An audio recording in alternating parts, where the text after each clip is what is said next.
Well, YouTube asking for slots here. I'm going to do a recap of our first day. It actually turned into almost our first 2 days because we did finally make it to Vegas. It was an unbelievable travel day that turned into a second travel day, but the good news is we made it and we completed our first full day in Las Vegas.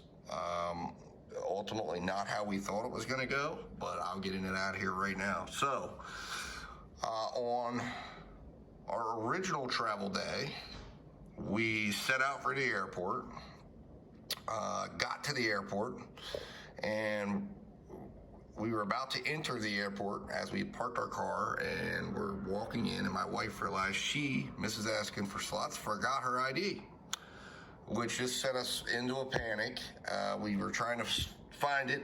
I went into the airport, talked to the airport people, and they said, yes, she could travel without the ID. But knowing where we were going, I said, there's no way right now. The ID regulations are too strong in Vegas right now. We've got to have an ID. So we made a decision because we were scheduled to be on the last flight out. We made the decision to move our flight to the first flight out in the morning.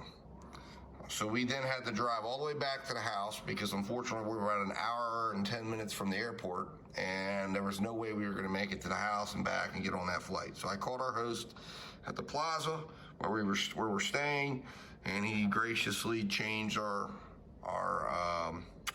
accommodations to be checking in the next day.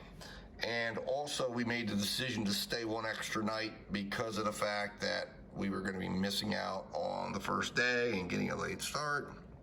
So luckily we then went back, got the ID, and then came back and stayed the night at an airport hotel.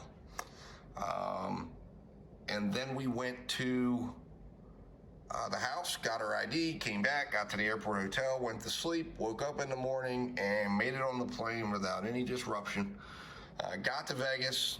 Our driver was there waiting for us at the airport, and we got to the plaza with no problems, no further problems, and then we went and had a wonderful day in Las Vegas. So it all turned out to be a very good day after all. We immediately got into our room, settled in, and we went down and decided, hey, look, we were going to be going up to the Strip originally, but we decided to put that off until Monday, and made a little bit of adjustments to some of the reservations because you have to have a reservation now everywhere under the new restrictions in Las Vegas. And we then went out and went downstairs and did some filming. Played some slots, and you're going to see some of that footage. We got a lot of live footage. Unfortunately, as has been customary for the last few trips, we were not winning. And we got knee-deep in the Hex slot machine, which we'd never played before, but we really thoroughly enjoyed it. And next thing you know, we were down a few dollars. We then headed over, or thought we were heading to lunch, and realized we missed our lunch reservation, and then we headed to check out Circa.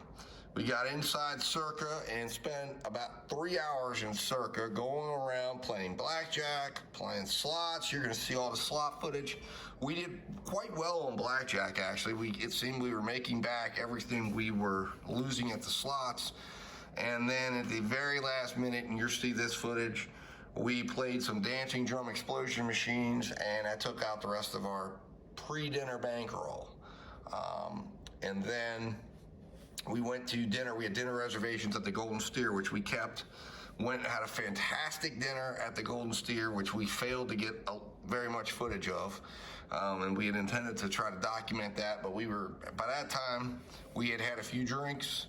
We were tired, feeling jet lagged, and we went to, and we ended up not getting as much from dinner as we would have liked. And then we went back to the hotel. Mrs. Asking for Slots was feeling tired, jet lagged, so she made the decision she was going to go to bed to try to get an early start on the next day. And and she went to bed. I rested for a little bit, got a second wind. I knew I had free play at the D, free play at El Cortez, and I said, you know what? I want to go out and I want to try to, get some of this money back. So onward I went. Got a lot of footage this trip so far. Went to the D, cashed out the free play there, cashed out free play at the El Cortez, and actually ended up doing very well. I ended up winning $250, and about midnight I called it a night. Walked back to the plaza, decided, you know what, I'm gonna go to bed, and here we are this morning, ready to take on our second day in Vegas. So, very good trip so far. I look forward to getting the footage up for everybody to see. There's a lot of live play I'm going to be posting. So, very, very, very good trip so far. So, enjoy YouTube. I hope you're going to, enjoy watching everything that we've done so far. And today we have a really cool day laid out. We're going to the Ghost Tour, which is supposed to be one of the most haunted places in the United States. We got a 3 o'clock appointment there. We've got dinner at Barry's Prime at Circa, and we're looking forward to that. That's going to be a really good dinner, I think. And as far as lunch plans, we're going to Pizza Rock, and we're going to try to do a much better job today of catching footage for you of the food and everything we do. And like I said, we'll get it put together and posted in a series of vlogs when we get back. I'm not going to be posting anything while I'm here because I'm still working on posting the September trip. So this will give me more stuff to do because we're not sure exactly when we're coming back in 2021. We'll probably be a little while, but we'll definitely be back at some point. But in the meantime, we'll have this footage from this trip to post. So that's really good. All right, YouTube, signing off, and we'll be back tomorrow for another trip report, and enjoy the highlights that I'm going to be posting up following this report. All right, thank you, YouTube, and let's go roll some beautiful bonus footage.